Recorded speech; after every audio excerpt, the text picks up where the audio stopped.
I'd like to introduce tonight's author. I'm sure I can tell by the crowd most of you know who it is. It is Caitlin Doughty, who is a trained mortician and the founder of the Order of the Good Death, a coalition of educators and death-positive professionals dedicated to sort of demystifying death. Make sure I'm where I'm at. Cool. Caitlin also, many people know from her YouTube series Ask a Mortician and her podcast Death in the Afternoon. This book, particularly, Will My Cat Eat My Eyeballs, is a questionnaire sort of about questions kids have had about death and the answers that Caitlin has for them. The book answers questions such as, do astronauts have funerals? How do we all fit into a little urn? And other such sort of things that you wouldn't have thought to ask. But without further ado, here's Caitlin, and give a round of applause.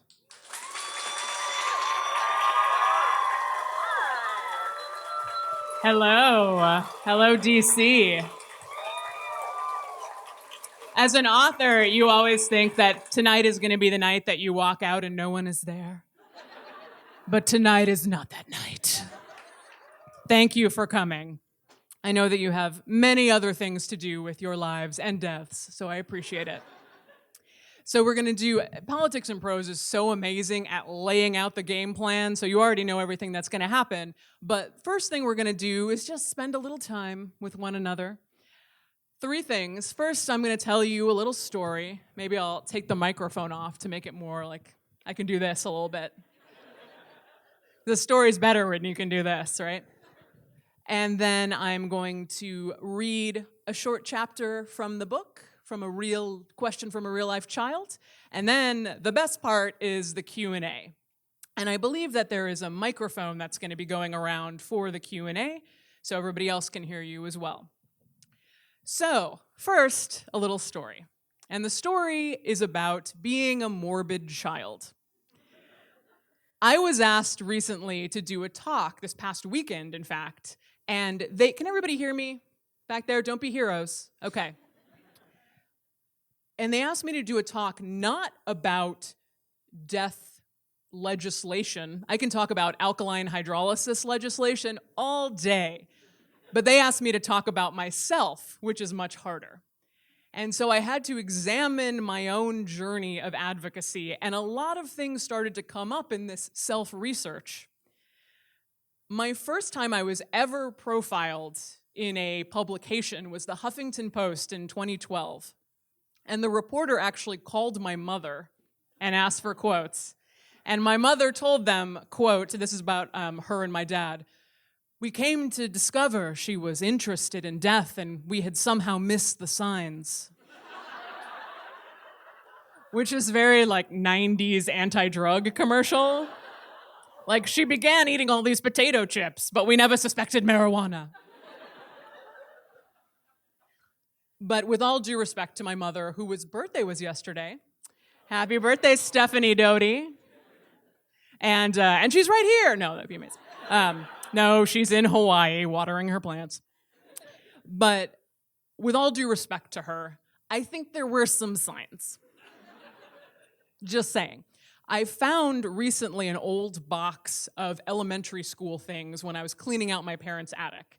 And there was, first of all, a thing from 2nd grade that was one of those awards that you would get as a millennial child. That is why we're so desperate for attention now.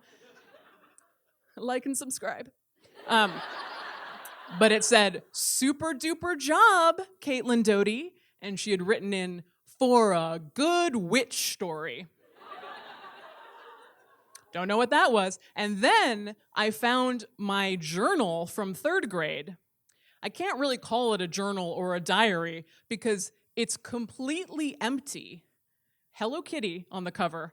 Completely empty except for one single entry, which says, "Dear Diary, today is Halloween. Finally it's come."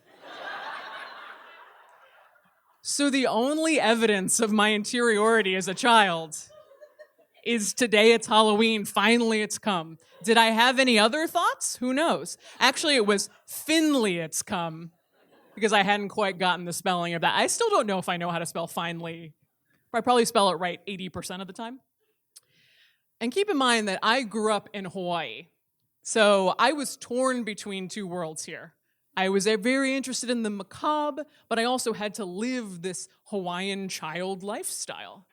There's a picture that I found of me wearing these bright, bright blue Hawaiian print shorts and a shirt that had like plumerias on it, but also Doc Martens and this exact same haircut I have now, like leaning up against a chain link fence, like, ugh, my body caved in like Kate Moss or something.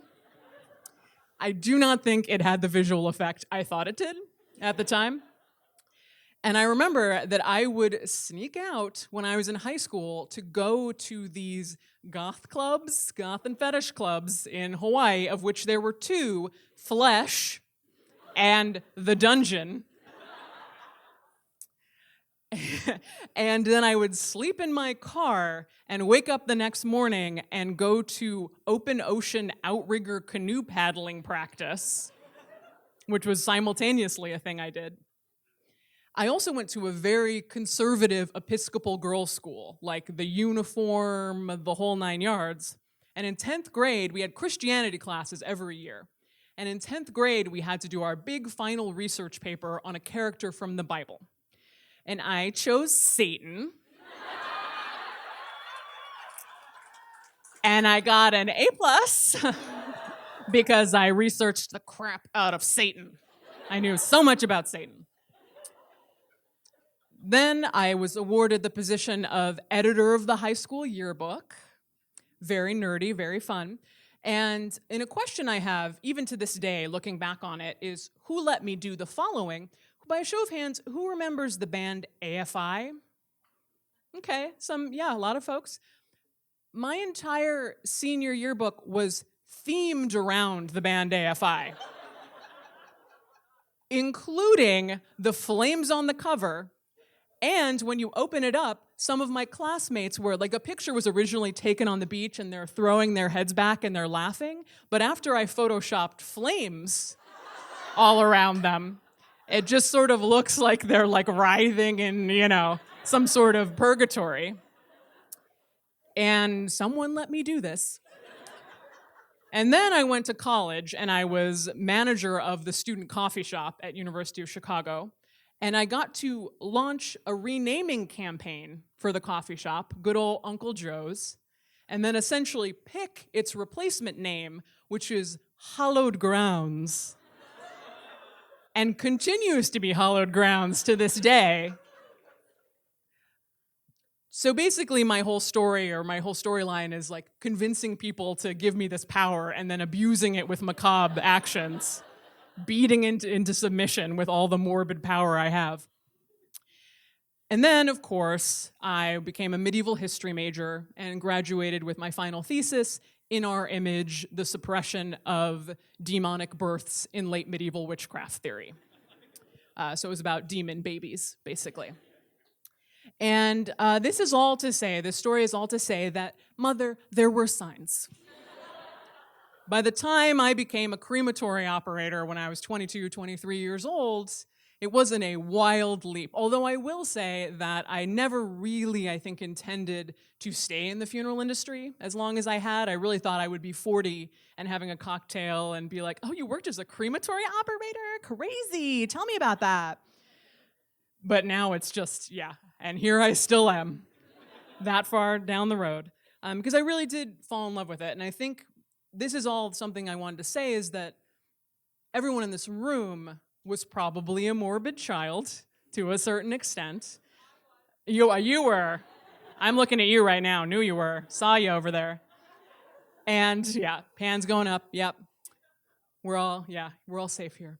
And to a certain extent, for you all to be at an event like this, you're probably a bit of a morbid adult as well. And in doing this book and talking directly to children, this book isn't just for children, because I'm also talking to the morbid child in all of you. And the morbid child of a new generation that we can indoctrinate into these ideas. And most of all, I just want to say how lucky we are in this room that morbid children were allowed to grow up and become morbid adults and not have it shamed out of them. And that we're still allowed to be curious and open about death and the history of death and the science of death and the literature of death and the anthropology of death. And how that probably, even though it's scary sometimes, makes our life richer and fuller in so many ways. So that's just my ode to a morbid child. I do want to read you a quick chapter. I'm trying to do a different one at each stop of the tour. For this one, I have selected, How Does a Whole Adult Fit in a Tiny Box After a Cremation? It feels weird when a funeral director hands you a silver urn with doves and roses on it, about the size of a coffee can, and says, "Here's your grandma." Grandma was a lot bigger than that, thank you very much. It's even stranger when a funeral director hands you the exact same dove and roses urn and says, "Here's your neighbor, Doug." Wait a second, Doug was 6'4" and 340 pounds. How can he fit in the same urn that grandma fits in? This cremation thing is a scam. No, it's not a scam. There's a good reason that people are mostly the same size after a cremation. You know when you're nervous about giving a big speech to a group and they tell you to imagine the audience naked? Here's a fun exercise. Imagine the audience as skeletons. You can do that amongst yourselves now as well. Strip away all the skin, fat, and organs because underneath it all, everyone's skeleton is sorta the same. Some folks are taller, of course. Some bones are thicker. Some people have only one arm. But for the most part, a skeleton is a skeleton. And whether you're holding an urn containing your grandma or your neighbor Doug, it's ground-up skeleton in there. Here's how the cremation process works. When the door of the cremation machine opens, a whole human slides in. They've probably been in refrigerated storage for a few days to a week, but overall, things haven't changed that much. They may even be wearing the same clothes they died in. But once the machine door closes and the 1,500+ degree flames start their work, the body immediately starts to transform. In the first 10 minutes of a cremation, the flames will attack the body's soft tissue, all the squishy parts, if you will. Muscles, skin, organs, and fat sizzle, shrink, and evaporate. Is there anyone here just shopping, by the way? I just had this thought that, yeah, they know there's an event, but they're like, oh, I have to get the new, my new, John Grisham or something. Well, come on in. Muscle, skin, organs, and fat sizzle, shrink, and evaporate. The bones of the skull and the ribs start to emerge. The top of the skull pops off, and the blackened brain gets zapped away by the flames. The human body is roughly 60% water, and that H2O, along with other body fluids, evaporates right up the machine's chimney. It takes just a little over an hour for all the organic material in the human body to disintegrate and vaporize. What are we left with at the end of cremation? Bones. Hot bones. We call this pulverized mess of molten bones cremated remains, or more commonly, ashes. Funeral directors like to call them cremated remains because it sounds fancier and more official, but ashes is fine. This isn't a full human skeleton, mind you. Remember, the organic material in our bones burns during the cremation. What's left behind in the cremated remains is a thrilling combo of calcium phosphates, carbonates, and minerals and salts. They're totally sterile, which means you could roll around in them like a snowdrift or a sandbox and be perfectly safe. I'm not recommending that, just saying you could. They don't have DNA left in them either. It's basically impossible to tell grandma's bones from neighbor Doug's bones just by looking at them. Which is why cremation was long considered the best way to cover up a crime. Nowadays, if there's any foul play suspected in a death, cremation can't take place until a full investigation is completed. After they've cooled down, the bone fragments are swept out of the cremation machine. Any big pieces of metal are removed. Did grandma have a hip implant? We'll find out when we cremate her. And the bones are ground down into ashes. The The crematory operator pours this light gray powder into an urn, which is given back to the family to scatter, burn, turn into a diamond, shoot into space, make into a painting, or use as tattoo ink. But what about a person who weighs, say, 450 pounds? Surely those ashes will be heavier. No, much of that weight is fat. Underneath, remember, their skeleton is identical to everyone else's. Since fat is in the category of organic material, it burns up during the cremation process. Cremations for very heavy people can take longer. That's the fat burning away for 2 hours. But at the end of the process, you can't tell who went into the machine, a 450-pound person, and who went in, a 110-pound person. It's more height than weight that determines how much ash is in that Dove's and Rose's urn. Women tend to be shorter, less bone, so their ashes usually weigh around 4 pounds. Men tend to be taller and have ashes that weigh around 6 pounds. I'm a woman who's over 6 feet tall, so I'm hoping to have some pretty heavy ashes if I'm cremated. I'd rather be eaten by wild animals, but that's a whole other question. My uncle, who died a few years ago, was 6 feet 5 inches tall. His were some of the heaviest ashes I ever held. Forget about what you look on the outside. It's the weight on the inside, your skeleton, that counts. In the end, Grandma and Doug both fit in that tiny urn because all the organic material, including skin, tissue, organs, and fat, has vaporized into the air, leaving their brittle bones behind. If Grandma and neighbor Doug have identical cremated remains and there's no remaining DNA, is there any difference between the two urns at all? It can feel like there's nothing special about Grandma's ashes, nothing left of her special grandma-ness. Not true. There are differences even if we can't see them. Maybe Grandma was a vegetarian who took multivitamins. Maybe Doug lived near a factory for most of his life. These factors do affect what trace elements are found in the ashes. Grandma's ashes may look and feel similar to Doug's, but Grandma is still Grandma, which means you'll for sure be swapping out that Dove and Rose's urn the funeral home gave you for Grandma's custom Harley-Davidson urn. She was that kind of gal. There you go. All right. Now, it is question and answer time. Everyone, we have an immediate volunteer. Someone was ready. You came ready. Hi. Hi. I'm Sophia. Hi, Sophia. I have a question. So, when I was younger, I used to have like panic attacks about the fear of the unknown, and now I'm like a morbid adult working in the medical field, so I've seen a lot of death, and it just doesn't bother me anymore. Have you ever like experienced that with any of the children that you interviewed? That they had panic attacks as a child, or that they now no longer fear death? That they were kind of, uncertain and uneasy to talk about it. I mean, that a child didn't want to talk about it with me?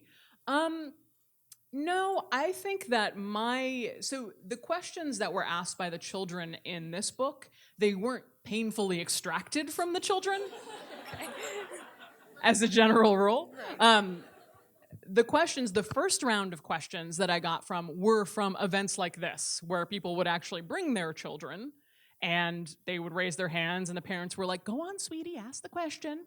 And that's "Will my cat eat my eyeballs?" was a young boy in Australia who asked that question, and I was like, yes, amazing. Because it taps into this fundamental anxiety that many of us have, that our pets will eat us, but is asked in such a brilliant, blunt way. And so most of the questions, the first round of questions was taken from that, and then I asked on a video, does anybody have any additional questions? Send me a video with like your adorable child asking. But these tend to be children who have these questions and asked them to me or had asked their parents already. My general rule with talking to kids about it is to meet them where they are. And that would be my advice to parents as well, is that if you have a child, you don't have to be like, time to talk about corpses, Timmy. Sit down, it's corpse day. You can say, but if Timmy starts to have questions, that's where you answer them honestly. So you can just make a promise to yourself to say when he brings you questions, when he starts having questions, you can be open and honest and let him know right away that it's very safe to ask questions and that you will give him honest answers. Because a lot of people grow up with the sense that their questions are not welcome, basically. And we give a lot of credit to a child's sexual awakening and how that has to be honored and there has to be education around it. But we don't give a lot of credit to their mortality awakening, which is also real and devastating and like, oh, you're old enough now to understand that you and everyone you love will die. Like, that's so heavy and so existential, and we don't really give as much societal support and credit to that. So just letting the kids in your life know that when they do have the questions, it's going to be a very safe place to ask them. It's a good question. Thank you. Hello. I like that I don't have to choose, that it takes the responsibility away from me. I'm not like denying someone. I'm like a bouncer. Yes. Hi. So my question is, I'm in a death and dying class at my university right now. Great. I'm the lone history major who will gladly talk about the history of embalming unasked. And how can I get, most of these people are studying pre-med to be doctors and none of them ever want to talk about death. How can I make people like less scared to talk about it? And adults at least. So I think you should start every class with you're in a death and dying class. Dan, what do you think you're here for? Mortal fool. I mean, it's hard because obviously we have a complex within medicine that it's a failure to die, and that's been well studied and documented, and we know that. But it's also true that many patients really don't like that. Really hate that about their medical experience, hate that they were lied to vaguely when someone died, that there was no sympathy, that there was no bedside manner, that there was like, I think I put this at the end of From Here to Eternity, but someone I knew had a doctor come in right after her mother died and let the air out of the air mattress because her mother had like a big bed sore, so she had to be on a like specialized air mattress. And the doctor just came over and like pulled the plug and was like, later. And the mom was like bouncing around like a zombie as the air let out of the mattress. So not good, not a good situation. And I think the way to get through to them, and I don't know if this would work, but just the idea of like, people don't like this. Part of being a doctor is learning this. It's just as important as you being able to cure things, is you being able to be strong and sensible and present when someone is not going to live. And I mean, maybe if you're a historian, it might be helpful to find something in history that is sort of the turning point of when doctors became different, when it became overly medicalized, the turn of the 20th century. I found this really amazing passage in The Atlantic that was like, death is overly medicalized, just listing all these things that was identical to what's happening, and it was written in 1950. So it could be like the lead on a hot take on medicalized death today, and you would not know the difference.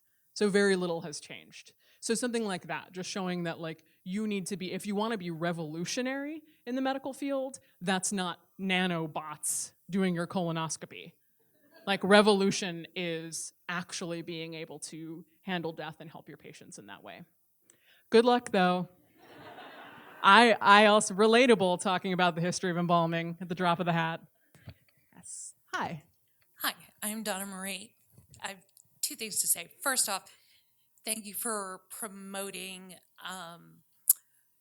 FACS, which is the Forensic Anthropology Center of Texas State, because I helped put that together. Oh, amazing. Yes. And how would you go about helping people in Texas become more death positive as a state? Because we're not very death positive. Pretty much it's cremation or in the ground. Why do you think that is? Because we're a crazy ass state who only loves our guns. Well, what I always find really interesting about the things that I personally like to promote, like your green burial, like your new water cremation technology, all those things. Exactly. Well, here's the little secret. Here's the secret is that who else loves dismantling the laws and doing this is libertarians. Libertarians love all the same stuff that I love, getting rid of ready to embalm laws in the state, getting rid of basically extreme regulation from the funeral industry. And it makes really strange bedfellows, right? So especially I find this really works with natural burial or just burial in a simple wood coffin or burial on your own property. Because what you can have is you can have a way of looking at it the way I look at it, frankly, which is like, put me into the earth and Mother Earth will swallow me and I will decompose and become a tree and I'm the greenest I can be. That's where I'm coming from. But you also have, especially libertarian people who are like, get off my land, government, get out of my business. I'm not paying big funeral, all this money to do something I can do myself, to do something my family did 100 years ago. I'm gonna build my own wood coffin and you're gonna stay out of it. Kind of the same end game there, like kind of the same place they both end up. So I think it's just about messaging, really, and like how you tap into their desire to be self-sufficient and their desire to not have, corporations run their funerals. But it all kind of ends up with a natural burial ground, really. So that would be my thought. But thank you for the work you've already done. Hi. Hey, what's up? My name's Tom. Chillin'. Hey. Doing a bit. So my question is geared more towards like the last moments of death before the person actually passes. I experienced my first death at 12 when my grandfather passed away, and my family, they were very like, keep the kids away, don't let them see the person dying, oh, how's grandpa doing? Oh, he's doing great. So my question is, how would one, or what is your opinion on such families doing that to their children? Yeah, I think, and this was asked recently, and this was actually a really good way to put it, I thought, and got me thinking a lot more about it, is that sort of similar to the question that you asked. I think meeting the kids where they are, giving them a lot of facts and information about what they're going to see, what they're going to experience, and then treating them like little adults who can make a decision around this. Because I think a lot of the trauma of childhood death comes from feeling left out and feeling dragged into something. And frankly, that can go both ways. So you have the kind of two ways this can go. One is the child is, like you were, completely hidden away from the death and not allowed to see the person, not allowed to be part of the, quite frankly, the family ritual that helps other people transition, but not you. You stay here in confused silence. Watch this cartoon, boy. And then you have the other side of it, which is just showing up with the kid at the funeral, not giving them any context, and saying, kiss grandma. Get in the casket, kiss grandma. This is your grandma. Don't you love her? Ungrateful child. And both, that happened to you. See, we got both sides here. I don't know how many of you saw Haunting of Hill House on Netflix, that scene where the child is like dragged up to the casket and made to look at the body. Both of those are not great. Because in both of those scenarios, the child was not given agency and was not given the power to make those choices. So it actually is kind of very similar to what we do at my funeral home, which is we have a lot of bodies that are not perfect bodies in the sense that we don't practice embalming very often, except in extreme cases. So normally, there might be some autopsy scars, or there might be scrape down the person's face, or they don't look perfect. But we talk to the family, we have long conversations, and we say, this is what we're going to expect, this is what you're going to do, this is what you're going to take part in today, do you feel comfortable? And we give them that knowledge and let them make the decision. And I think we can still do that with kids as well. And so I think either one of you, maybe if you had felt like you got to make the decision, that might have left you with a better sense of what has happened. So again, meeting the child where they are. Yes. Hi. Hi. I like your shirt. Thanks. I thought it was appropriate for today. It is. I'm Kristen. Hi, Kristen. My question's kind of related to the first two. I've been in healthcare for 8 years now, and me and death have been pretty close. And I've noticed that, like, death isn't really wanted in the healthcare industry. So I'm wondering, like, what's your opinion on, like, what can we do to improve? Because I'd love to be, like, a nurse in death education, but that doesn't exist. The only thing that exists that has to do with death is hospice, which people are scared of.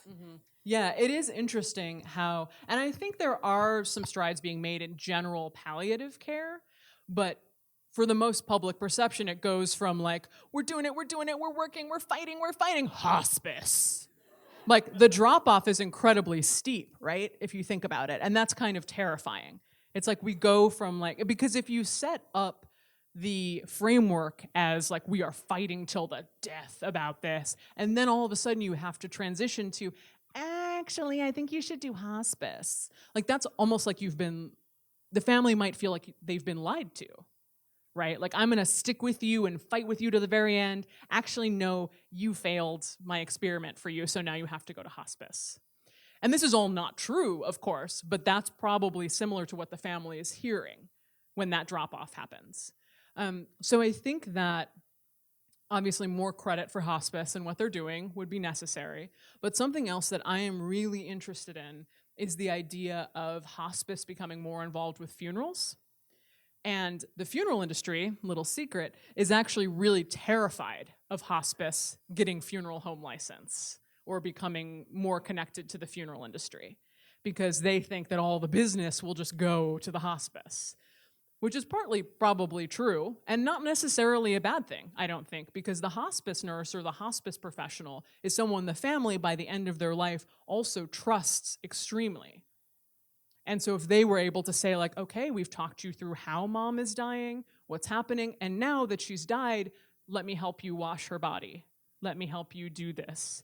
And it's almost like she or he becomes temporarily a member of the family and can do this and see them through it, which can be a really powerful thing. But something we run into at my funeral home is hospices telling the family, oh, you can't keep the body, that's illegal. We have to call the funeral home right away.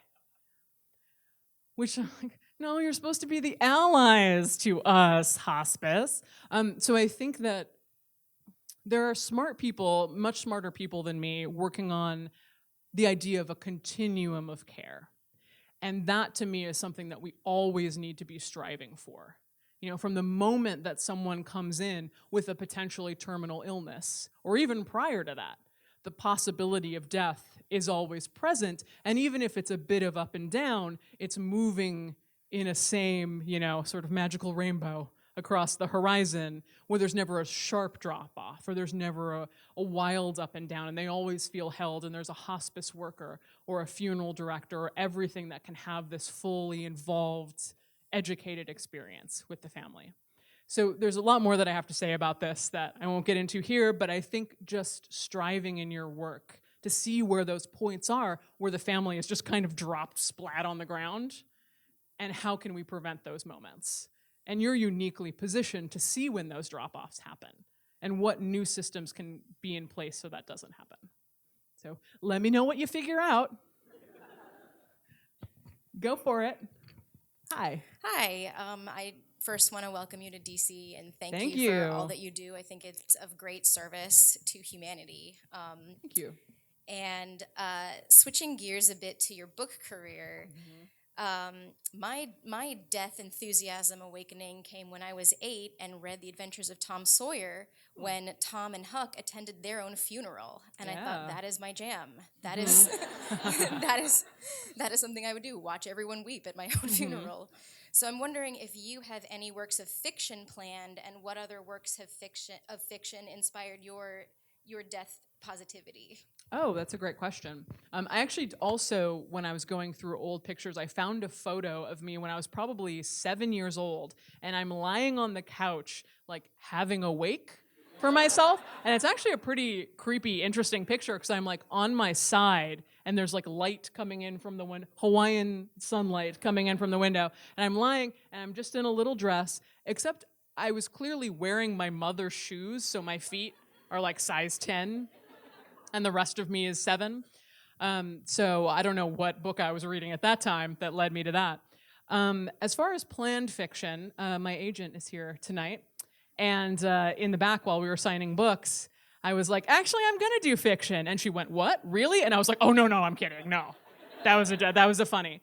I've never been the type of person who am like, okay, I'm doing this for now, but I have my novel that I want to do. I would love to see more death-aware, death-involved novels, and a lot of novels naturally are because all literature is a meditation on death, as we all know. So there's a lot of death and a lot of fiction, but I think that I have a little more of an impact doing what I do, and so I'm probably going to continue to do nonfiction, or not, because as I go on every book tour, I'm like, I hate writing. I hate it. I'm never doing it again. Burn it. Don't literally burn books, people. But I usually, within 2 weeks of getting off book tour, I'm like making notes and in my margins and writing again. So I'll probably do another book, maybe. I don't know. Thank you. Yeah. Yeah, those are good. Hello, my name Hi. is Cole. I actually asked on your Instagram post, you're doing Q&A. I'm glad you are, because so I've wanted to ask this. Heck yeah. So I've wanted to ask this question for a very long time, but unfortunately, due to the political climate around this subject, I have been absolutely terrified of posting this anywhere on the internet. Oh, what is this going to be? Okay, so I said, I was a morbid child. I was collecting dead things since I was like 6. Currently, I've been collecting fetal animal wet specimens, but I've always wanted to procure a human fetal wet specimen. Unfortunately, due to personhood laws, there are some states that require cremation of aborted or miscarried fetuses, but currently right now, I'm pregnant, and if I have to terminate due to quality of life is going to be affected outside of the womb, or if I miscarried, I'd like to know, can I please take my fetus and turn it into a wet specimen? Because there's my body, my choice, and there's also my corpse, my choice. This is coming from my body, and I don't want to cremate it. I don't want to bury it. I'd like to put it into a jar. And unfortunately, the only business that I've been able to talk to, they're like, yeah, we need to talk to our lawyer about that before we... Because unfortunately, there's, like I said, some states...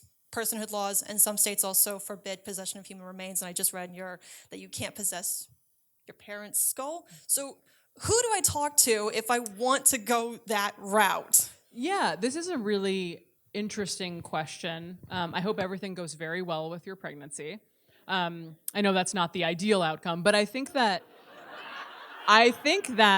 this is an interesting question because I think that you have a question that is incredibly unique, possibly just to you in all the world, but it brings up all these other questions, right? And I sort of tried to go that direction in the book in the sense that like not a lot of people are really keeping their dad's skulls, but people have that hunger and curiosity for it because they're like, wait a second, where does my power actually lie here? Where does this begin? Where does this end? What am I actually given the ability to do as a human with my own dead? And something that we talk a lot about in the book is abuse of corpse laws and the idea of each state having a law that says what you can and cannot do with a dead body, and they're usually as vague as, oh, this would outrage ordinary family sensibilities. Like, what the hell does that mean? What does outrage ordinary family sensibilities mean? Like, in your family, you put animals in wet specimen jars. Like, that's your ordinary sensibility. And if someone else doesn't like it, maybe you find embalming horrifying. And that's not for you. So deciding that one sort of very corporatized style of death care is what is acceptable and moral is one of my big problems with the American funeral industry. And so I don't have an exact question or answer to your question because I've never been asked that exact question before. So congratulations, you've found me. But as far as what I would say, I would probably say that probably the only person who can help you. Do you live here? Okay, probably the only person who could.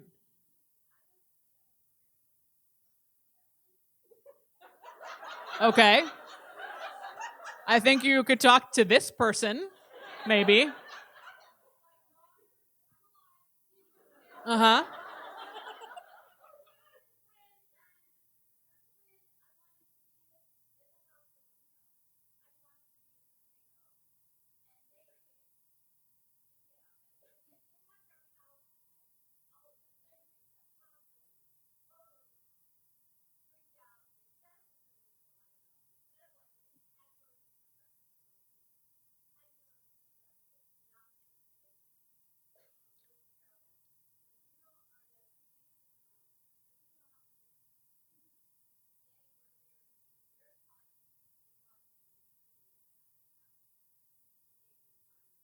Mm-hmm.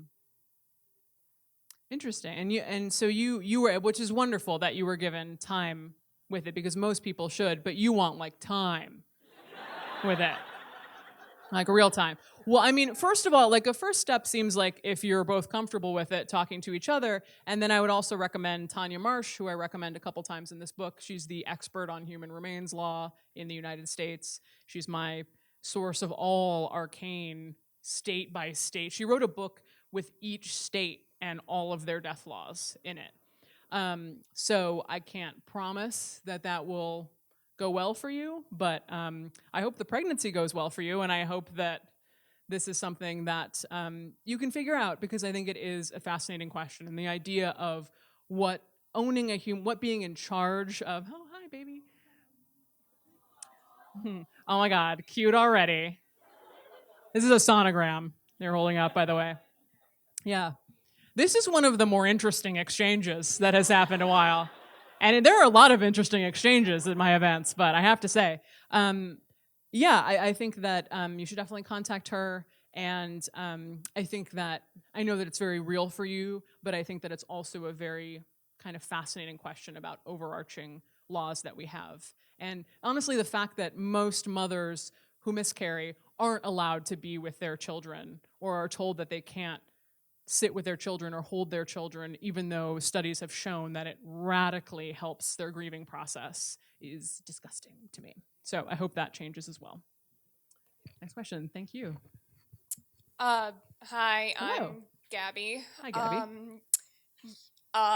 Morbid young adult who's planning on going into a morbid career. Excellent. I'm Welcome. looking at pursuing forensic anthropology.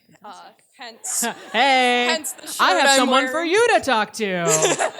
Making friends, this person, but- this person. Anyway, I find that I often have to justify my career choices and my career interests to other people, and it honestly kind of takes a toll on me, because I have some friends who are wonderfully supportive of my interests. I have had good conversations with people who are in like death positivity and stuff about being a morbid adult in a morbid career. How old are But- you now, if you don't mind me asking? I turn 23 tomorrow. Okay. Happy birthday. Happy death birthday. 1 year closer to death to you. Yeah, I'm looking at master's programs Okay. right now. I just completed my undergrad. Well, you know where you're going to find a lot of friends. That master's program. Yeah, I guess I kind of want to know like how to deal with people who make you justify what you want to do, or being a morbid adult, or being in more morbid career interests. Yeah, I mean, and definitely, fields. I don't want to say like you're only 23, but I will say that a lot of my friends now are in the death world. And I get to talk about it all the time with no judgments. Yakety, yakety, yakety. Me and my death friends having coffee, having dinner, attending an autopsy, like, whatever we're doing. And yeah, I have friends. I have, 2 friends from high school still. And, some friends from college who think it's fascinating. But I also don't have to. I think I've been very lucky that my attitude about my job and my relationship with death is that I think it's much more morbid to be deeply in denial about your mortality and the fact that it will come to us all. And if you're so in denial that you have to look at someone like you and go like, oh, I guess somebody has to do it? I don't know. Like, oh, why? That's sad for that person. That's really sad. Like, I'm sure they live their life and they think they're doing good, but it's actually, who knows what's going on subconsciously with them. And frankly, because I have that attitude, when I talk to people, I very rarely get anybody saying anything other than, what? Tell me more. Wait, what do you do? If anything, I have to kind of hide what I do because that's the Uber ride. Like, if I reveal what I do, like, it's like comedians in the car getting coffee. Like, it's all about, the funeral home if I do that. So I think part of it, I'm not saying that you're like giving off weakness. That's not what I'm saying. But I do think that you can have an attitude that just says you're not going to accept that you're doing it right, that you have the right ideas, that you are doing your life like you want to live it, that you're living in reality, and that means you are doing it correctly and you're not going to accept that from them. You can accept questions, of course. You're excited to talk about what you do and what you're doing. But you're not going to accept that kind of negative talk about it. Good luck. Go for it. I think you're going to be great. How much time do we have? 10 minutes. Okay. Probably like 2 more questions. Let's do it. Okay, so Hi. I'm really glad that they got to me then. Yeah. Hi, my name is got you. Stephanie. Stephanie. Yes. It's my mother's name. As we know, as I told you It's not earlier. awkward at all. It's fine. So first off, if you're looking for death-positive fiction, highly recommend the new Beetlejuice musical. It's really good. But my question is, so my partner has in their death plan that they would like our friend, who is a chef, to pick... Where's this going? Okay. You know exactly where this is going. To pick whatever piece of meat he wants from his corpse, and so he can cook it and eat it. You guys are wild in D.C. Dang, okay. All right, I guess I'm in Washington, D.C. now. Place where policy is made. Okay. Well, I'm actually from North Carolina, so... Oh, okay. Woo! Also fans there, okay. But yeah, so my question is, what do you know the legality of leaving bits of yourself for noms? We're not, yeah. The nom clause, yes. So what I did, you'll actually find a little bit about this in this book as well, because I left no stone unturned. Interestingly, there are a lot of places in the Union where cannibalism is not illegal, technically. I know, right? I was like, oh, what? It's technically not illegal, but the idea is, I was talking about abuse of corpse laws earlier, the idea is that it would outrage ordinary family sensibilities if you cut off a slice of your partner and fed it to you. I don't know where it's going. But I think what is also sort of fascinating about cannibalism is that first of all, it happens in other cultures and it's quite beautiful. Like the idea of mortuary cannibalism has happened in cultures and indigenous cultures and places all around the world for a long time. And it's just saying that most often that we want this person to be reintegrated into the tribe and reintegrated into the community. And that's the way that we do this. So I don't actually think the impulse is that shocking at all. I think it makes quite a lot of sense. But what they've actually found is that probably why cannibalism didn't take off in the way that you are suggesting, like a chef getting involved and just having it be part of the normal food source, is that humans are not really good eating. And I don't mean in a taste way, I mean their caloric content is really low. We're a lot of fat, we're a lot of things that just aren't really great. So if you can get your calories from a mammoth, for instance, you would put all the effort towards that as opposed to just killing another tribe and getting the calories from there because it's just not that helpful for you for survival. Obviously, this would not be for your survival, and that's another reason that people do cannibalism, right? Do cannibalism, that's not right. Wait a second, that's like a reason you do cannibalism, right? But survival cannibalism, like the idea of a plane crash or something. So I think that you would have some trouble due to abuse of corpse laws, would be my instinct. But, we have someone who's really ready to change those laws over there, so maybe you could get together as well. Final so we're gonna question? take one more question? Yeah. I'm going to come way in the back here for these people who've had to stand for a while. That is nice. Hi, everyone. Over Hi, there. Caitlin. Hello. I'm Camille. I don't know if you remember me from 2 years ago. It's okay. Yeah, are you the child? Yeah, I'm the Yeah, okay, alive you're one. the child, yeah. Yep, okay. So... I know a lot about you now. Yeah. So last time I talked to you, I asked you about what I should do in college because I want to do what you do. I want to someday have my own funeral home where families have alternative options. And I'm now in college, double major with environmental science and history. Great. And I was wondering, do you have any tips for getting an apprenticeship without going to a conventional mortuary school first? Yeah, I mean, honestly, I sort of say this now, that going to mortuary school is great. Working in funerals is great. I said that working is great. It is. But if you're involved in research with environmental studies and history, you could possibly do a lot more from outside the funeral industry than from inside the funeral industry. Because there are so many big questions to be asked. Like, what are the actual environmental impacts of what we're doing? How do you combine? I think environmental history and like history together are perfect combination. So yeah, you might be able to, like, what about casket making? What about green burial grounds and surveying historically in a place? What about taking old cemeteries in New England and transferring them into green burial grounds? You know, what big project could you work on? So now that you have this basis and you know what you're really good at, yeah, you could absolutely go the path of going to funeral homes, trying to get whatever job you can get just to see if you really like it. But also think big. Like, really use what you're working on and figure out some project that's completely unique to you. Katrina Spade of human composting and legalizing human composting fame, she was an architect. She was in architecture school, and she studied sort of systems. And she was like, wait, the systems of death are really quite not environmentally friendly and not family focused. So I'm going to create this entirely new way of taking care of the dead. And she was able to do that. And so that's what I want to encourage you to do is, yeah, think on the ground and get a job at a funeral home, but also, why not think big?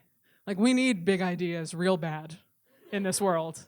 So that's my next assignment. See me in 2 years from now, and I'll give you another one. Okay. Thank you all so much. This is amazing.